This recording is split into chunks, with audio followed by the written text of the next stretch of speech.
Je re-souhaite la bienvenue à toutes et à tous. Donc, je suis Jean-Yves Aria, je dirige le pôle Afrique chez Acadis. Et nous avons l'immense plaisir aujourd'hui d'accueillir un grand frère, Jean-Jacques Essomé-Bel, Camerounais, qui est, je crois, aujourd'hui, Jean-Jacques, tu es à Douala. Le Alors, principe donc du webinaire, c'est une demi-heure environ, Jean-Jacques. Tu nous fais ton exposé et derrière une quinzaine de minutes de questions. Si tu veux bien, Jean-Jacques, on va, on va avancer. Donc, le titre, Conduire l'intégration et l'adoption de l'IA-l'IAG en entreprise. C'est donc aujourd'hui sur le créneau. Jean-Jacques Essomé-Bel, ben écoute, qui mieux que lui pour parler de lui? Jean-Jacques, je te passe la main. ok. Juste être sûr, est-ce que tout le monde, vous m'entendez, juste pour être sûr? Oui, oui, oui, oui, je vois des pouces qui se D'accord, lèvent. d'accord, ok. D'accord, donc Jean-Yves l'a dit, je suis au Cameroun, je suis à Douala au Cameroun, etc. et camerounais. Je suis entrepreneur et consultant en même temps en business management, data science et intelligence artificielle. J'ai commis un certain nombre d'ouvrages sur la business intelligence et sur l'intelligence artificielle. Next. Sur l'intelligence artificielle. OK. Next, Jean-Yves. Next. Voilà, et puis là, vous avez une panoplie en fait de ces ouvrages. En fait, ces ouvrages appartiennent à la collection Vulgarisation de l'IA en Afrique. En fait, l'objectif, c'est vraiment de démocratiser, de vulgariser ce domaine multidisciplinaire. Donc, il y a un ouvrage de base dont c'est la deuxième édition. La seconde édition a été publiée en juin dernier, 686 pages pratiquement. Et puis, il y a beaucoup d'autres petits ouvrages, etc. L'objectif, c'est vraiment de vulgariser l'IA en Afrique, etc., pour rendre cette discipline accessible au grand nombre. Next. Ce que je trouve particulièrement intéressant, Jean-Jacques, et pour les avoir lus, tes ouvrages, c'est que aussi, mesdames, messieurs, il y a des ouvrages pour les enfants, pour les adolescents. Ouais. Et donc, Oui, effectivement, il y a deux bandes. c'est important. Hmm. OK. OK. Bon, je vais commencer par ce que j'appelle prolégomène. Peut-être que le terme n'est pas adapté, mais vous allez en fait comprendre. Il y en a trois. En fait, c'est un peu comme des avertissements. Le premier, c'est quoi? C'est qu'il s'agit d'un partage d'expérience et non d'un cours magistral. Bien entendu, nous ne sommes pas sur les bancs de l'université, etc. Et puis, chacun d'entre vous a sûrement déjà une certaine expérience en matière d'IA, des choses comme ça, etc. Donc, ce n'est pas un cours magistral, c'est essentiellement partage d'expérience sur la base donc, des différentes missions que nous avons eu à mener. Deuxième prolégomène, c'est que l'intégration de l'IA, et comme vous avez pu le voir dans l'introduction, n'est pas que technique. Parfois, on pêche un peu en se disant que c'est un domaine essentiellement technique. On va parler des algorithmes, des choses comme ça. Mais il y a beaucoup d'autres éléments périphériques qui sont tout aussi importants. Et à la fin, le plus important, c'est de l'adopter. On peut faire tout ce qu'on veut au niveau de la technique, mais si les utilisateurs n'adoptent pas l'IA, si les gars du marketing, les gars de la finance, les gars des ressources humaines n'adoptent pas l'IA, tout cela n'aurait servi à rien. OK, next. OK. Next, c'est quoi? C'est qu'il faut également changer de posture. Il faudra un peu adopter ce que j'appelle la posture du manager. Donc, déshabiller un peu le technicien pour habiller le manager. Dans certains moments, pour que l'intégration et l'adoption l'IA soit une réussite, etc., il faudra parfois essayer de se mettre plus dans la peau du manager que dans la peau du technicien. Là, je m'adresse aux techniciens. Et on verra tout à l'heure que les managers, parfois, devront également acquérir une compétence technique, mais vraiment basique, etc. Et habiller le manager, c'est quoi? C'est se poser les trois questions fondamentales du manager. Le manager se pose la première question qui se pose, c'est quel est mon problème? Est-ce que j'ai un problème de chiffre d'affaires? Est-ce que j'ai un problème de productivité des employés? Est-ce que j'ai un problème de rentabilité, etc., etc. Ensuite, comment puis-je résoudre ce problème? Est-ce que c'est un problème de stratégie? Est-ce que c'est un problème d'investissement? Est-ce que c'est un problème d'outils technologiques, des choses comme ça? Et enfin, ai-je réussi à résoudre ce problème? Et là, on parle de l'évaluation, des choses comme ça, etc. Chaque fois qu'on est manager, on se pose ces trois questions. Et vous verrez qu'en se posant régulièrement ces trois questions, on pourra beaucoup plus facilement résoudre les problèmes d'intégration et d'adoption de l'IA. Next. OK, notre voyage d'une demi-heure, comme l'a dit Jean-Yves, en fait, va nous conduire à travers, bon, on va passer par, on va dire, 6 étapes. La première, ça sera rappeler le processus d'intégration et d'adoption. Vous allez voir que c'est un processus que tout le monde connaît, mais qui n'est pas toujours ou alors rarement même appliqué. La deuxième étape, ça sera rappeler un peu l'apport de l'IA et parler de l'alignement entre les managers et les techniciens. Troisième étape, ça sera donc l'adoption de l'IA, et c'est là on va parler de la résistance au changement. Quatrième étape, quatrième stop, ce sera le leçon tiré des missions d'intégration de l'IA. Cinquième stop, l'évaluation de l'impact d'un projet d'IA. Il y a beaucoup d'investissements à faire, mais il faut que ces investissements-là soient rentables, etc. Et à la fin, ça sera donc sixième étape, ça sera donc l'arrivée, jeu des questions et réponses. Next. Donc, commençons par le processus. Le processus, il est classique.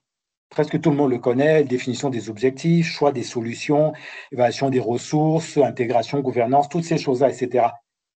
Mais ce processus, bien que simple et bien que vulgarisé, en quelque sorte, est rarement respecté dans la pratique. En fait, quand je dis pratique, je parle un peu des expériences rencontrées en Afrique. Next. Next. Donc, il y a une étude qui a été réalisée l'année dernière donc, par un cabinet auprès donc de 626 employés représentant 302 entreprises au Cameroun. C'était au Cameroun. Et on s'est rendu compte que 16% seulement des entreprises avaient réalisé une analyse ex ante pour identifier les cas d'usage et l'impact potentiel de l'IA. Donc, ça fait que les entreprises se lancent dans l'IA, mais sans faire tout ce travail de diagnostic préalable. Qu'est-ce qu'on voudrait que l'IA nous rapporte? C'est-à-dire pour que les performances de l'entreprise, du moins la productivité des employés augmentent, etc. Tant qu'on ne se pose pas ces questions, eh bien, évidemment, on laisse le champ ouvert à tous les facteurs d'échec, etc. 16% seulement des entreprises.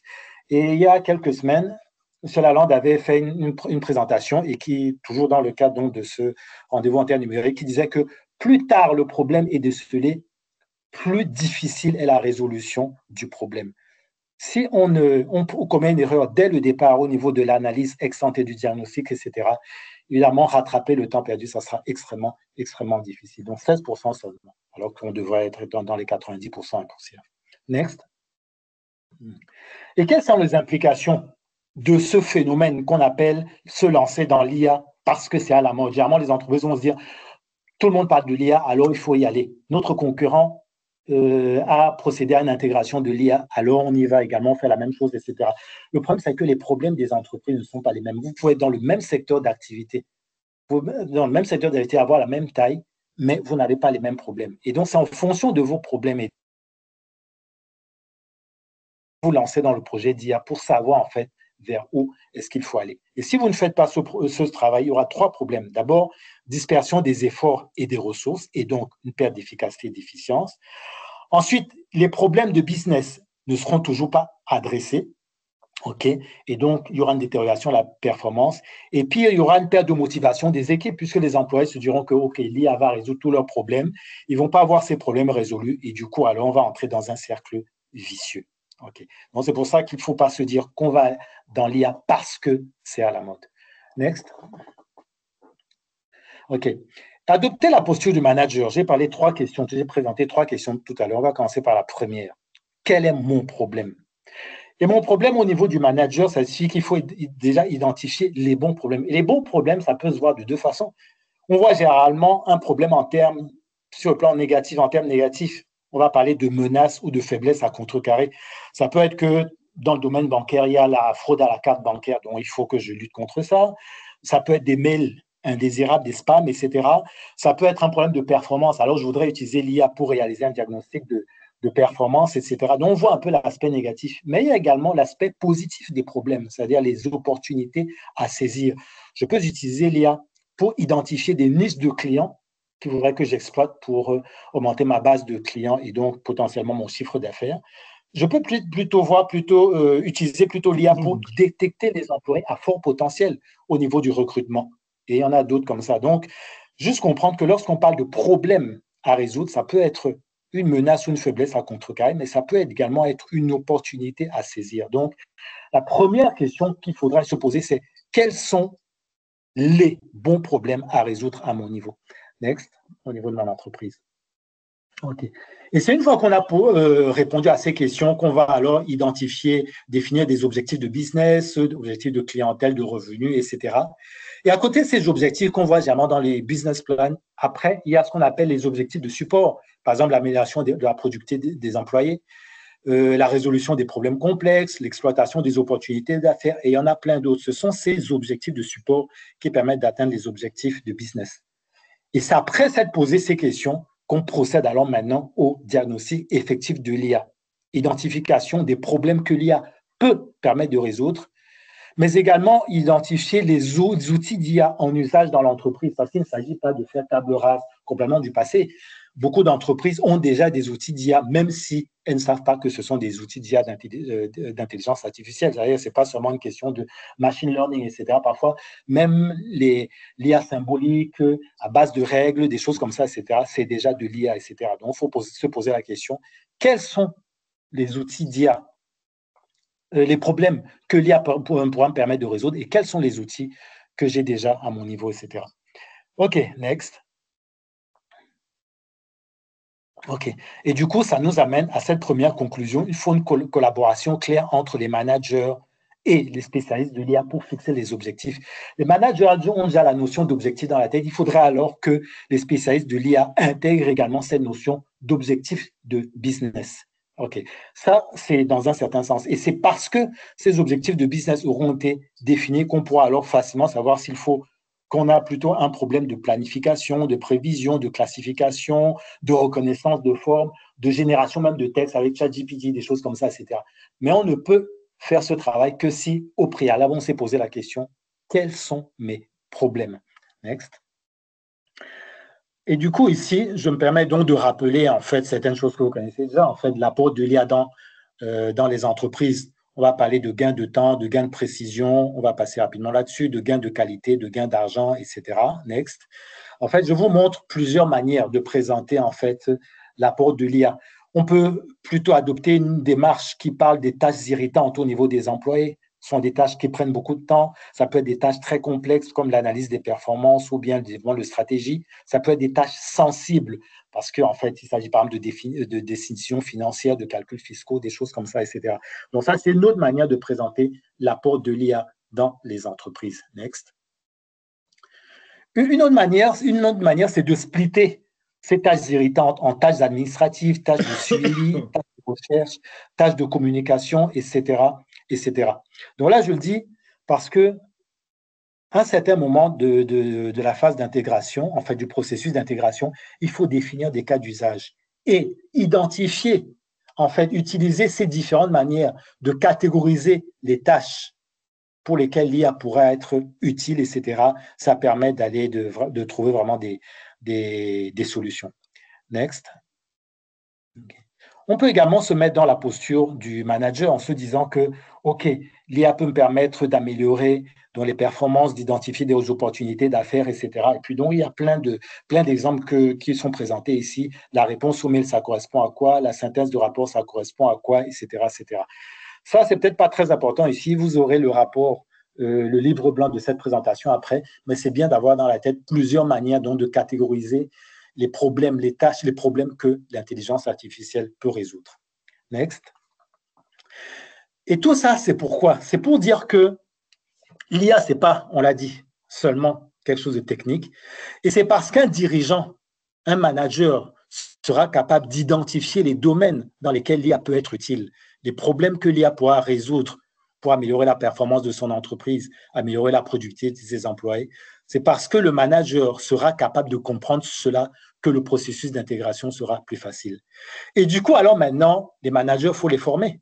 Il faut les former pas en matière de machine learning. On ne va pas leur demander d'apprendre à utiliser les algorithmes de transformers, par exemple, ou bien les réseaux de neurones, des choses comme ça, etc. Non, non, non, non. Il y a 3 étapes. La première, ou alors 3 questions. La première question, c'est qu'est-ce que nous voulons faire? Est-ce que nous avons un problème de planification? Est-ce que nous avons un problème de diagnostic? Est-ce que nous avons un problème de stratégie? Est-ce que nous avons un problème de traitement du langage, de génération de textes, des choses comme ça, etc. Le manager doit être capable de se poser ces questions. Et le rôle des techniciens, c'est d'amener les managers à bien comprendre l'importance de se poser ces questions. Ensuite, quelle approche d'IA devons-nous adopter? Là également, les techniciens devront faire comprendre aux managers bien qu'ils comprennent qu'il y a plusieurs familles d'intelligence artificielle. Par exemple, les 2 grandes, on va dire, le raisonnement logique à base de règles et puis l'apprentissage automatique. Et si je te dis ce cours, c'est pourquoi? C'est parce qu'il y a des managers qui utilisent l'IA sans le savoir. Beaucoup de banques, par exemple, utilisent les raisonnements à base de règles pour identifier, par exemple, les clients potentiellement défaillants, etc. Donc, certains ne savent pas que c'est déjà de l'IA. Lorsqu'un manager sait que c'est déjà de l'IA, il est mieux outillé pour discuter face à face avec le technicien. Et là, utilisant un langage commun, évidemment, ça pourra aller beaucoup plus vite. Donc, le rôle des techniciens, c'est d'apprendre quand même ces bases, sans, je répète, sans entrer dans les détails algorithmiques. Non, non, non, non. La troisième question, la troisième question que je me pose, c'est quelle technique d'IA devons-nous utiliser? C'est également le rôle des techniciens de faire comprendre aux managers que voici différentes techniques. Que lorsque vous vous entendez parler, par exemple, de la régression, voici ce que ça signifie. Lorsque vous entendez parler des réseaux de transformeurs, voici ce que ça signifie. Les modèles de diffusion pour la génération d'images, voici ce que ça signifie. On n'entre pas dans les algorithmes parce que le manager a déjà ce qu'on appelle le vocabulaire de base de l'intelligence artificielle, alors l'intégration de l'IA peut être beaucoup plus facile. Et du coup, sera mieux outillé pour répondre à la deuxième question, comment puis-je résoudre ce problème? C'est une manière de dire qu'un manager éveillé, il pourra vous dire dans une situation que, je me dis que peut-être que voici l'approche d'IA que nous devons adopter. Peut-être que ce n'est pas un raisonnement à base de règles, peut-être que c'est plutôt du deep learning qu'on devrait appliquer, etc. Mais ce n'est pas son travail, évidemment, de choisir le type d'algorithme, effectivement. Mais au moins, il vous comprend. Next. OK. Troisième stop maintenant, c'est la fameuse résistance au changement. Là, j'ai mis 3 phrases que vous allez beaucoup entendre. L'IA va me remplacer et je vais perdre mon emploi. Des phrases venant d'employés. L'IA va être utilisée pour contrôler mon travail et identifier mes faiblesses, mes lacunes. L'IA essentiellement technique est trop compliquée pour moi. Elle va me faire perdre du temps. Donc voilà donc des réponses typiques, des réactions typiques de certains employés lorsque le processus d'intégration de l'IA est lancé dans une entreprise, etc. Et donc, ça signifie quoi? Ça signifie que l'IA va bouleverser forcément les habitudes de travail. Et il y a des résistances qui vont apparaître. Il y a des technophiles qui vont vite adopter l'IA, mais dans la plupart des cas, une bonne partie des employés ne vont pas le faire, etc. Il ne faut pas paniquer, il s'agit d'un phénomène naturel. Et parce qu'on sait que c'est naturel maintenant, ce qu'il faut, c'est savoir comment le contrecarrer. OK, next. Alors, il y a cette courbe de résistance au changement. Parce que la résistance au changement, ce n'est pas quelque chose de ponctuel. Non, non, il y a toute une histoire, toute une courbe, etc., qui découle de ce qu'on appelle souvent la courbe du deuil, de Kubler-Ross. Vraiment, ce qui se passe, c'est quoi? C'est que lorsqu'il y a une nouvelle technologie comme ça, c'est valable pour l'IA, c'était valable à un moment également pour la transformation digitale, et puis pour d'autres innovations. Au début, il y a un choc. Les employés sont choqués. Ensuite, il y a le déni, on dit que, OK, on met ça à côté, on n'y croit pas.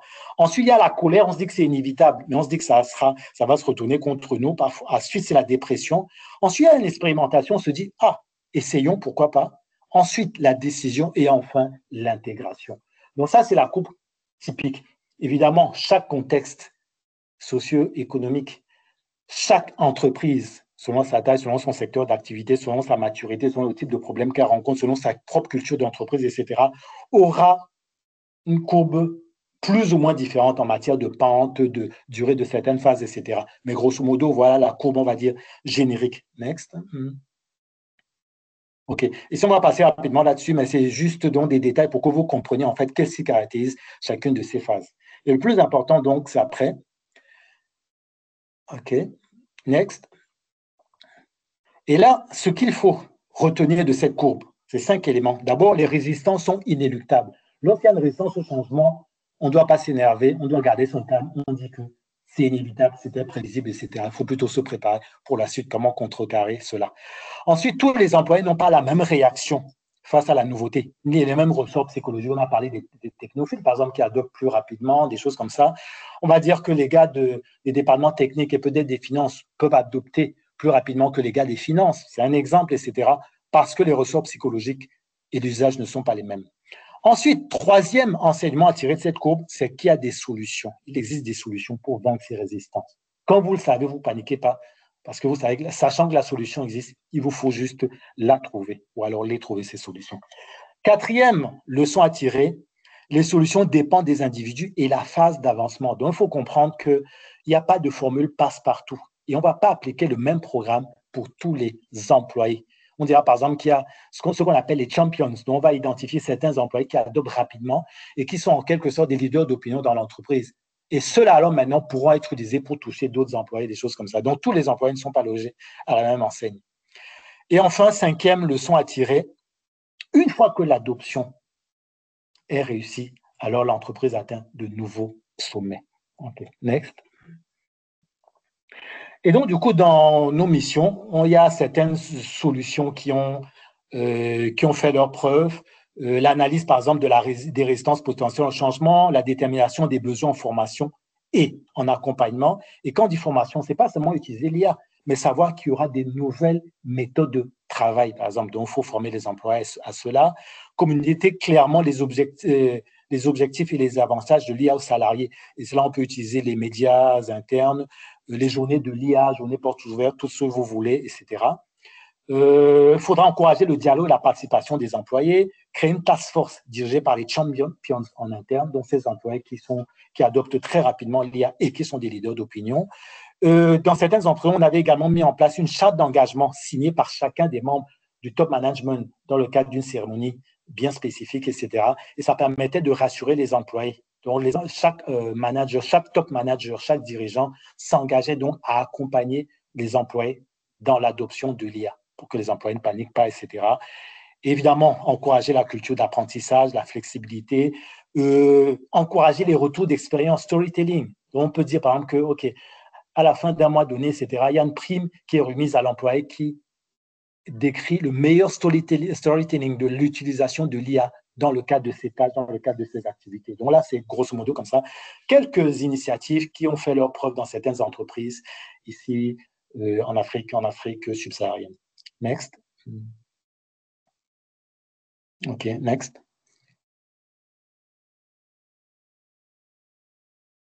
OK.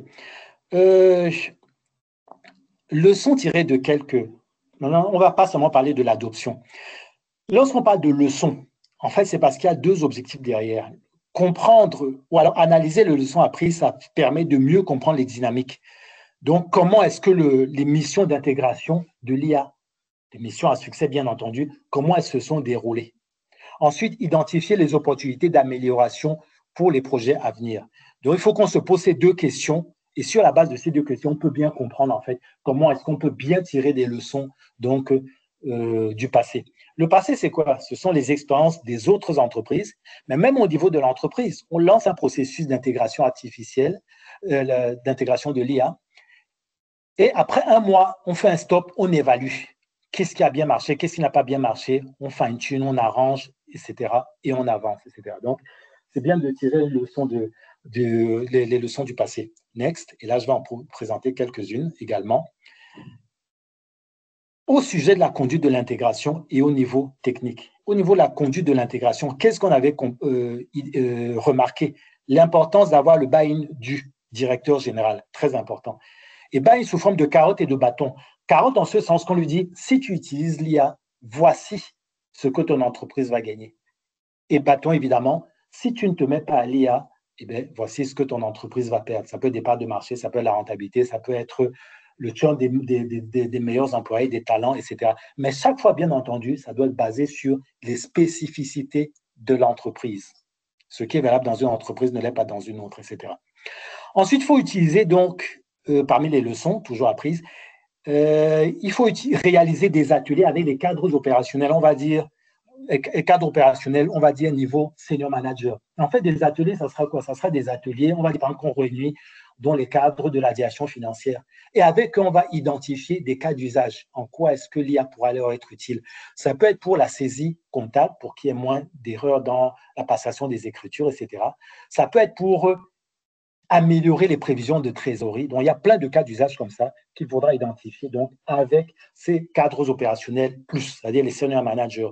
Senior managers parce qu'ils connaissent suffisamment l'entreprise, ont suffisamment de responsabilités. Et puis, pas directeur parce que le directeur, bien entendu, il n'aura pas toujours suffisamment de temps pour participer à ces ateliers. OK. Ensuite, il faut également, procéder en deux vagues. Une première vague avec quelques départements, et généralement, on identifie les départements où ça sera très facile de trouver très rapidement des cas d'usage. Et on va alors partager donc les learnings tout ce qu'on a appris, tous les cas d'usage répertoriés dans le cadre de ces ateliers, et on va partager cela alors maintenant avec les membres du CODIR, etc. Et du coup, ça pourra donc permettre donc d'avoir donc l'intérêt d'obtenir l'intérêt des autres départements. Il faudra également, et chaque fois que ce sera possible, il faudra donc des mini-séances de formation, sensibilisation sur l'IA, etc. Il faudra également des descentes terrain. On s'était rendu compte qu'il y a beaucoup d'entreprises qui utilisaient l'IA sans le savoir, surtout des entreprises agro-industrielles. On était dans certaines usines et on s'est rendu compte qu'au niveau de la chaîne de production, il y avait déjà dans certains cas de l'intelligence artificielle, même pour le contrôle de qualité, il y avait des modèles, des outils d'intelligence artificielle que certaines entreprises utilisaient déjà. Donc, c'est bien quand même de toucher du doigt dans les réalités du terrain pour adapter les recommandations. Okay. Suivante, next. OK.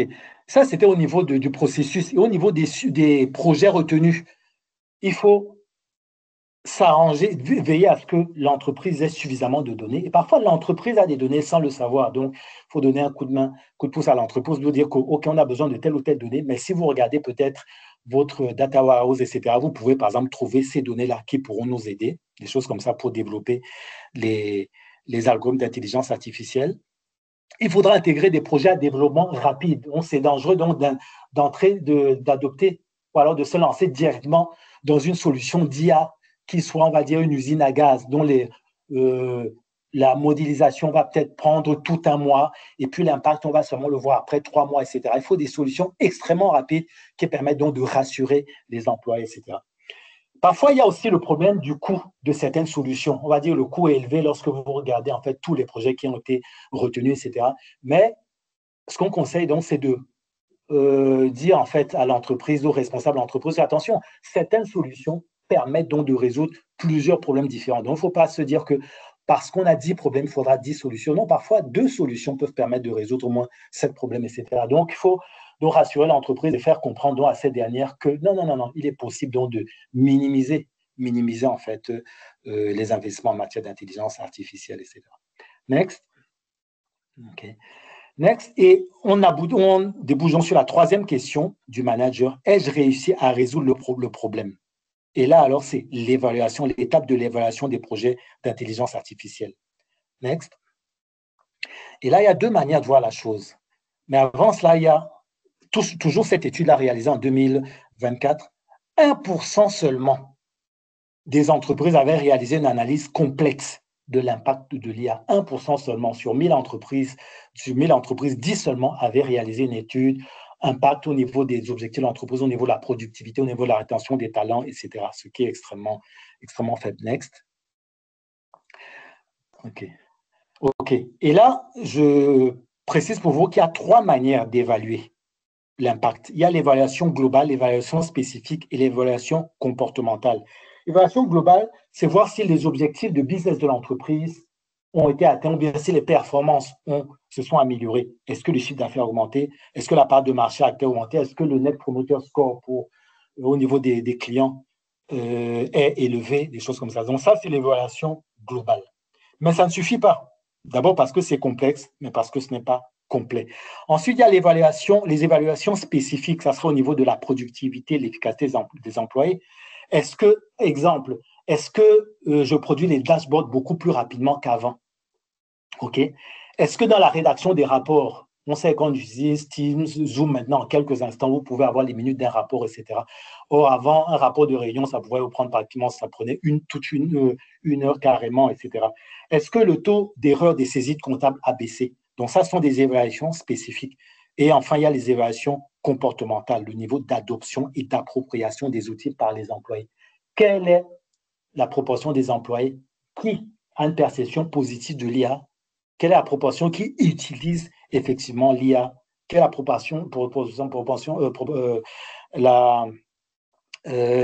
probabilité, la proportion des employés, des utilisateurs qui est satisfaite? Donc ça, ce sont les 3 grandes catégories. Next. Et j'ai mis pour vous à côté, parce que la question qui va se poser, oui, bon, c'est bien beau de dire que automatisation des process, on va mesurer l'impact. Optimisation des recrutements dans les ressources humaines, on va mesurer l'impact. Mais comment? Donc, je vous donne quelques exemples ici. OK. Dans une entreprise, par exemple, une entreprise utilise l'IA pour cibler des campagnes publicitaires plus efficacement. On s'est rendu compte que grâce à une meilleure segmentation, donc grâce à l'IA, l'entreprise a réduit ses dépenses publicitaires. Avant, elle dépensait à peu près 300 millions par an. Maintenant, ça a baissé donc de 20%. Du coup, cela a augmenté également le taux de conversion. Du coup, il y a une économie brute de 60 millions de francs CFA. Il y a beaucoup d'autres facteurs qui peuvent expliquer cela, etc. Mais ça vous donne déjà des indices pour savoir comment évaluer l'impact de l'IA. Un autre exemple, c'est au niveau des ressources humaines. Une entreprise utilise l'IA pour automatiser le processus de recrutement, etc. Cela réduit donc son temps passé de 70%. Avant, il y a 2 employés qui s'occupaient de cela et ça prenait beaucoup de temps. Et quand on voit un peu ce que ça coûte, on se rend compte qu'avec l'IA, l'entreprise a pu économiser 3 millions de francs CFA par an, etc. Donc ça, c'est juste quelques exemples pour que vous compreniez que de manière spécifique, il est possible d'avoir une première mesure de l'impact de l'IA. Next. Et donc, on voit il y a également d'autres exemples, système de gestion des risques, maintenance prédictive, optimisation des chaînes d'approvisionnement, etc. Donc, tout ça, c'est juste pour que vous compreniez qu'il est possible de faire ce travail d'évaluation de l'impact. Vous allez voir tout cela tranquillement dans le livre blanc. Suivante, next. OK. Le calcul du ROI, retour sur investissement, c'est clair que c'est complexe. Là, ce sont juste des pistes, mais c'est complexe d'abord parce qu'il y a des coûts cachés. Par exemple, l'extension des délais d'implémentation de l'IA, la gestion même du changement, évaluer un peu la conduite du changement. C'est quelque chose de très difficile. Donc, forcément, il y a des coûts cachés intangibles, il y a des bénéfices qualitatifs. Et puis, il y a tout ce qui a trait au calcul financier, le taux d'intérêt, horizon temporel, toutes ces choses-là, etc. Juste pour dire que il sera toujours très difficile de mesurer le ROI effectif de l'intelligence artificielle. Mais au moins, il y a beaucoup d'autres méthodes d'évaluation. Maintenant, la dernière ligne droite, next. Là, on va passer à bien, c'est l'évaluation de la maturité. Le conseil que je donne, c'est que lors du diagnostic, vous évaluez un peu la maturité de l'entreprise en matière d'intelligence artificielle. Et après, le projet, peut-être 6 mois après, ou alors 1 an après, vous mesurez une fois de plus la maturité. Et la maturité de l'intelligence artificielle, c'est quoi au niveau de l'entreprise? C'est mesurer dans quelle mesure l'entreprise est capable d'exploiter toutes les opportunités offertes par l'IA pour améliorer ses performances, améliorer la productivité des employés. Next. Next. Et là, il y a un modèle, je ne vais pas insister sur ce modèle compte tenu du temps. Il y a un modèle qui avait été mis en place. On s'était basé sur le cadre de maturité développé par Element AI et Forum AI Québec et un modèle de maturité digitale que nous avions développé en 2020. Et en combinant les deux, nous avons donc développé un modèle contextualisé, adapté au contexte africain d'évaluation de la maturité de l'intelligence artificielle dans les entreprises. Il y a un certain nombre de dimensions que vous voyez ici, les données et les analytics, la vision, la stratégie, la techno, le capital humain, la gouvernance, etc. Il y a tout un processus, next, il y a tout un processus, toute une boîte, etc. Next, ici, ce sont donc les sources de données. Next, on ne va pas insister là-dessus. Next. OK. Ici, c'est la formule mathématique, c'est une courbe en raison. C'est la formule mathématique qui permet donc de définir ce score de maturité en intelligence artificielle entre 0 et 100. Next. Et en fonction du score obtenu, l'entreprise est positionnée quelque part. Si le score est inférieur à 12%, l'entreprise est dans la catégorie ignorance. Entre 12 et 27, exploration, etc., etc. Next. OK. Et dans le cadre d'une entreprise donnée, voici ce que ça avait donné. Le score de maturité était de 51,2. Ça correspondait au stade de maturité expérimentation et l'entreprise était passée en fait de exploration à expérimentation après un certain temps, etc. Et vous avez les scores par dimension et beaucoup plus de détails après, etc. Donc, c'est juste pour que vous compreniez donc le premier type de livrage de cet exercice et ensuite, il y a beaucoup d'autres détails. Et enfin, next. OK. Et là également, j'ai parlé en fait de l'adoption de l'IA par les employés, le niveau de satisfaction. Donc, il y a une enquête de satisfaction que vous menez en interne où vous posez les questions du genre est-ce que vous en savez désormais davantage sur l'IA? Pour vous, l'IA, c'est davantage une opportunité ou une menace? L'IA vous permettra-t-elle, selon vous, d'améliorer votre productivité, les performances de l'entreprise, etc., etc. Et on voit que dans tous les cas, il y avait une amélioration. Dernière slide, next. Et donc, comme vous voulez voir, il faut changer de posture. Le technicien devra de plus en plus adopter la posture du manager, c'est-à-dire se poser la question « Quel est mon problème ?» Deuxième question, « Comment puis-je résoudre ce problème ?» Et troisième question, « Est-ce que j'ai résolu ce problème ?» De même que le manager devra avoir des notions de base sur l'intelligence artificielle sans entrer une fois de plus sur les algorithmes. OK, je vous remercie. Donc, Jean-Yves, c'est OK pour moi. Merci Jean-Jacques. Alors, je vais demander aux participants de pouvoir poser leurs questions dans la partie commentaires. Et en attendant, Jean-Jacques, tu as tenu ta demi-heure et je t'en remercie. J'ai une première question qui me vient à l'esprit. Excusez ma voix un peu cassée. Je suis en France et il fait un peu froid en ce moment. Et donc, l'élocution est un peu embrumée. Jean-Jacques, tu as déclaré que l'entreprise ne sait pas toujours les outils qu'elle a. Quand on sait que les outils d'intelligence artificielle ne sont pas anodins, ils peuvent être même lourds de conséquences, est-ce que tu peux nous dire comment ces outils pourraient arriver au sein de l'entreprise sans que, on va dire, le management concerné soit informé? Pendant ce temps-là, n'hésitez pas à poser vos questions dans le chat pour que je puisse les transmettre à Jean-Jacques. OK. Jean-Jacques. OK, merci Jean-Yves. En fait, lorsqu'on dit que l'entreprise utilise l'IA sans le savoir, elle a des outils, mais elle ne sait pas que ce sont des outils d'intelligence artificielle. C'est une manière de dire que une entreprise, une entreprise, par exemple, j'ai pris l'exemple dans le domaine bancaire, par exemple, où on utilise donc des algorithmes, par exemple, à base de règles, l'IA symbolique, etc. Donc, il y a des entreprises, en fait, presque toutes les banques même utilisent ces outils. Mais de nombreuses banques ne savent pas que c'est déjà, d'une certaine manière, de l'intelligence artificielle. Une fois que c'est automatisé, qu'il y a des algorithmes, toutes ces choses-là, etc. Donc, elle a des outils qu'elle utilise. Elle va vous dire que non, j'utilise tel outil, mais je n'utilise pas d'outils d'intelligence artificielle, alors que certains de ces outils sont déjà des outils d'intelligence artificielle. Et c'est important de le savoir parce que ça peut biaiser un peu le diagnostic et même le dialogue. L'entreprise va se dire qu'elle est au niveau zéro en matière d'intelligence artificielle, alors qu'elle a déjà un certain niveau de maturité. La même chose, je veux dire, la même chose était donc avait été observée lorsqu'on avait fait une descente au niveau d'une entreprise brassicole où elle se disait carrément en retard en matière d'IA. Si on lui demandait en fait quel était son score de maturité, elle aurait dit 10%. On s'était rendu compte au niveau de l'usine qu'il y avait des algorithmes bien élaborés d'intelligence artificielle pour le contrôle de qualité notamment, etc. Donc il y a des outils d'IA. Peut-être que les équipes d'intelligence artificielle savent déjà que ce sont des outils d'IA, mais le gros du top management ne sait pas que ce sont des outils d'IA. C'est dans ce sens que je disais que l'entreprise a souvent des outils d'IA sans le savoir. D'accord. Donc, en fait, ces outils sont déjà identifiés, répertoriés, exploités sous contrôle. Simplement, ils ne sont pas catégorisés outils d'IA ou avec de l'IA. Outils Mais au d'IA. moins, ils sont identifiés. Voilà. Et du coup, juste pour compléter, et du coup, l'entreprise va se dire que non, il faut un outil d'IA qui va faire la même chose, alors que les outils actuels sont déjà suffisamment performants. C'est dans ce sens-là aussi. OK. D'accord. Alors, est-ce que, par contre, tu ouvres la voie dans la réflexion à t'écouter à peut-être le shadow IT IA, c'est-à-dire l'IA dans l'ombre, qui, pour le coup, est un peu, je ne veux pas dire sauvage, mais qui est utilisé avec des outils qui, eux, ne sont pas clairement répertoriés, que des employés pourraient, eux, introduire. Est-ce que tu peux toucher deux mots là-dessus? Oui, oui, et c'est tout le problème, on n'a pas suffisamment insisté là-dessus, c'est tout le problème de la gouvernance en réalité. Donc, il faut une gouvernance de l'IA pour identifier tous les risques. Et des risques, il y en a beaucoup. Il peut y avoir des risques au niveau du modèle lui-même, etc.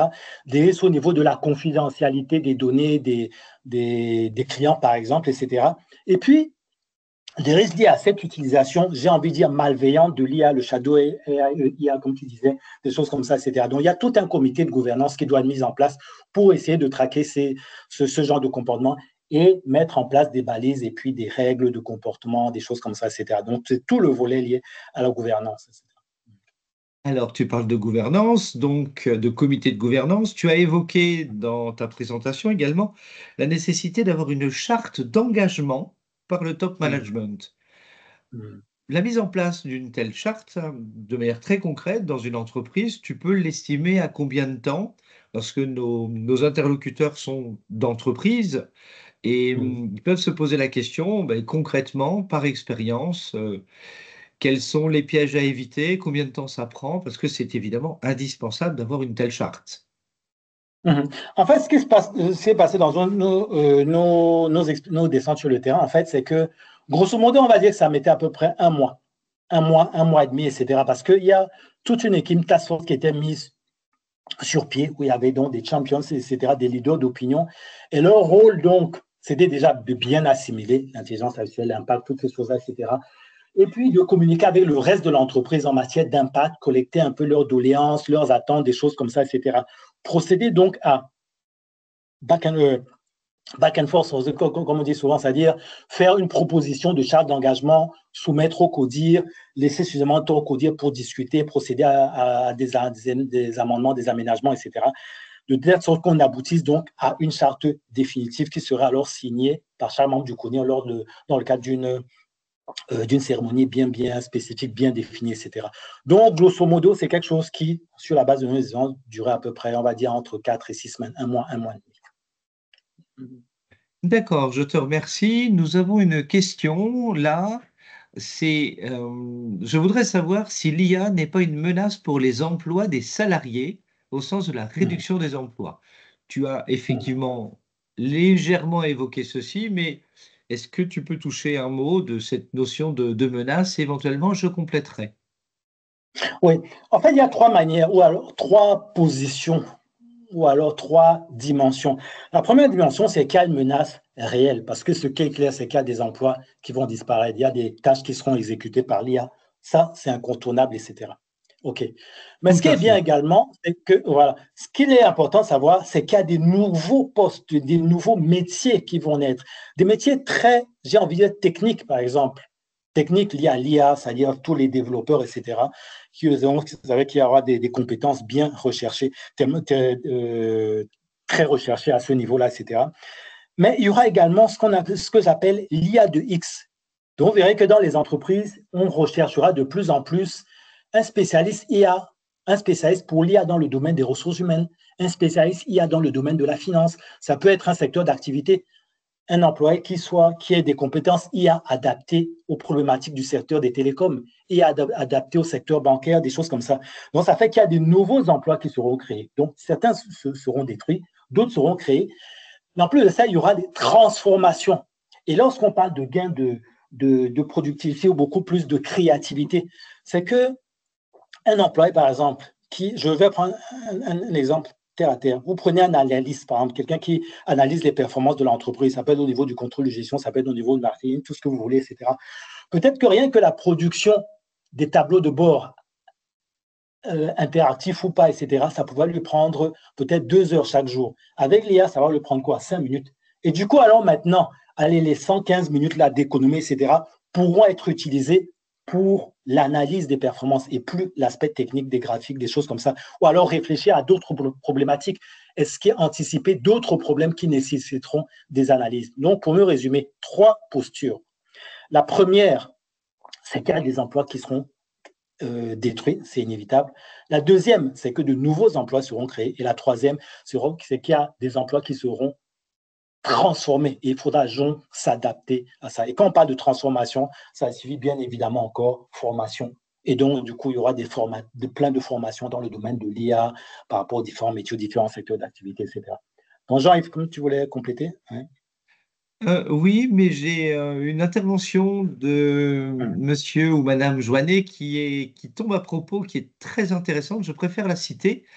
Elle Mhm. indique que ça serait peut-être plutôt une menace pour les juniors, puisque les seniors vont préférer utiliser l'IA pour faire, comme elle dit, entre guillemets, la petite main à la place de ces Mhm. derniers. Et c'est vrai que c'est quelque Mhm. chose qui est en train de monter, même sur les réseaux sociaux. Qu'est-ce que tu penses de Mhm. cette réflexion qu'elle nous partage? Ouais, ouais, Ou qu'il l'IA, nous par exemple, si on partage? prend les cabinets. Oui, oui, tout à fait. Quand on prend par exemple les cabinets de conseil, etc., il y a des tâches basiques, etc., qui sont souvent confiées à des juniors. Et puis maintenant, c'est l'IA qui fait ça. Par exemple, il y a toute une pile de documents, là, des documents de plusieurs centaines de pages, il faut en faire rapidement une synthèse. Généralement, ce sont les cadres juniors qui faisaient ce genre de travail. Donc, effectivement, ces cadres-là sont les plus menacés. Mais les seniors ne sont pas restes parce que quand on voit un peu comment l'IA peut aider également au niveau donc des 5 fonctions traditionnelles du management, là, prévoir, organiser, commander, coordonner, contrôler, etc. Là aussi, il y a une menace, mais ce n'est pas une menace existentielle dans le genre ou dans le sens où il y a des emplois de managers qui seront détruits. Non. Donc, je suis d'accord que c'est beaucoup plus les juniors. Et quand on dit junior, il y a la fameuse opposition entre col blanc et col bleu. Dans les années 60, avec la mécanisation, etc., c'était davantage les cols bleus qui voyaient leurs emplois menacés. Avec l'IA, effectivement, c'est davantage les cols blancs. Bon, je suis d'accord avec Joël. Effectivement, mais à contrario, les juniors, les jeunes, sont eux déjà, dans la très grande majorité, connectés sur l'IA. Donc, ils vont aussi pouvoir apporter une utilisation, parce qu'ils sont beaucoup plus agiles avec les technos que les anciens, question de résistance au changement, de pratique, etc. Donc je crois qu'effectivement, il y a un certain nombre de tâches qui vont être confiées à des IA plutôt qu'à des juniors, mais il ne faut pas oublier que les juniors, eux, ils seront plus à l'aise avec l'IA. Donc on a une véritable transformation du rôle et de la posture entre junior et senior. Il y a, s'il te plaît, une autre question. Je reprends dans le fil sur des références. Est-ce qu'il y a des organismes, selon toi, des organismes internationaux reconnus de bonnes pratiques ou sur les processus? Alors on parle d'organismes de certification, de normalisation. Est-ce qu'il y a déjà des choses qui se mettent en place sur des référentiels internationaux, Jean-Jacques? Oui, mais bon, j'ai pas les noms en tête, mais oui, mais vous savez, ce genre de choses, ça dépend un peu des pays. Vous avez un peu la norme chinoise, par exemple, qui est différente de la norme, par exemple, nord-américaine ou européenne, des choses comme ça, etc. D'autant plus que les Qui priorités ne traite sont de pas les quoi, mêmes. s'il te plaît? Quels sont Ah leurs ouais, sujets? tout ce qui a trait, par exemple, à la certification, des choses comme ça, certification, mais également tout ce qui a trait à la sécurité. Donc, dans le livre blanc, je pourrais donner un peu quelques exemples de ces organismes, etc. Mais il y en a, mais une fois de plus, ça dépend donc de l'environnement. Mais ça, c'est beaucoup plus, malheureusement, dans les pays développés en Afrique, que malheureusement, je n'en connais aucun. D'accord. Mm. On nous dit, Sylvie Leduc nous indique que c'est déjà le cas au Canada, selon les dernières Ah ouais. statistiques économiques liées à Mm. l'emploi. Mm. Effectivement, c'est les tâches d'entrée en entreprise qui seront les Mm. plus impactées. Merci Sylvie pour cette confirmation qui nous vient du Canada. Victor nous pose la question suivante, et ça sera, si ce n'est pas la dernière, l'avant-dernière. Comment se rassurer que ces recherches ou ces travaux sur des plateformes d'IA ne vont pas conduire aux mêmes trouvailles de recherche que quelqu'un d'autre qui aurait juste prompté de la même façon? Reprends un peu, Jean-Yves, là. Comment? Mm. Comment se rassurer que ces recherches ou ces travaux sur les plateformes ne vont pas donner les mêmes résultats que quelqu'un qui aura Ah, juste d'accord. prompté? Ah, d'accord, ok, je vois un peu. Mais on vous demande par exemple un rapport sur dans un domaine donné, effectivement, et puis vous allez utiliser ChatGPT, des choses comme ça, etc. Ok. Oui. Euh, pour ceux qui ont l'expérience, en fait, ChatGPT, il y a en fait, de ces IA génératives, de génération de texte, etc. Il y a un vocabulaire, ou alors je dirais pas un vocabulaire, il y a une manière un peu standard, un peu de standard, j'ai envie de dire mécanique, de répondre aux questions. Ça, c'est un premier indice. Deuxième indice, vous verrez qu'il y a beaucoup de généralité, etc. Et donc, l'aspect spécifique est très difficile à obtenir, sauf si vous avez un prompt qui tient sur une page, des choses comme ça, etc. Maintenant, troisième chose, évidemment, c'est qu'il y a des outils qui permettent d'identifier si un texte a été généré par l'intelligence artificielle. Il y a de plus en plus d'outils dans ce sens, etc. Donc, voilà quand même déjà certaines pistes, etc. Mais la clé, ça sera toujours évidemment l'originalité de la réponse. Peut-être, Écoute, Jean-Yves, tu peux peut-être compléter. Hein, non, mais je lis les commentaires des personnes. Ah, tiens, Julien nous demande si l'automatisation et l'IA sont-ils synonymes? Non, bon, Ah, en fait, j'ai ça va envie de dire ouvrir la deux domaines porte vraiment. de l'IA et l'IAG, Jean-Jacques. Euh, Mais ouais, là, ouais. Non, short, ouais, ouais, ouais. vas-y. Automatisation, je vais dire, pour faire simple, hein, basique, comment on dit, du répétitif. On met en place un process et il se répète, il se répète, il se répète, etc. Or, quand on parle de l'IA, c'est plus que ça. C'est que l'IA peut être automatisée, mais à la base, c'est quoi? C'est qu'il y a des données qui sont utilisées et on apprend en fait de la réalité de ces données pour résoudre un problème donné. Maintenant, une fois que l'algorithme dit a été produit, alors on peut procéder à une automatisation en ce sens que l'algorithme sera répété pour résoudre le même problème. Donc, a priori, ce n'est pas la même chose, automatisation et IA, mais l'IA, certains algorithmes d'IA peuvent être automatisés pour résoudre un problème qui se répète, un problème récurrent. Très bien. Mais écoute, Jean-Jacques, je te remercie vivement de ta présentation. Nous sommes arrivés au terme de ce webinaire. Le prochain webinaire sera donc le 14 octobre, exactement dans une semaine. Le professeur Legranzy, notre ami Christophe, nous parlera des facteurs clés de succès de la transformation numérique pour faire mentir le paradoxe de Solow. Et 2 semaines plus tard, Philippe Neubourg nous parlera de data product, de data contract, aider les métiers à exploiter eux-mêmes leurs données. Chers auditeurs, je vous remercie. Jean-Jacques, je te renouvelle mes remerciements et je vous dis à ciao, à bientôt. Ok, merci, merci Jean-Yves, merci à tous.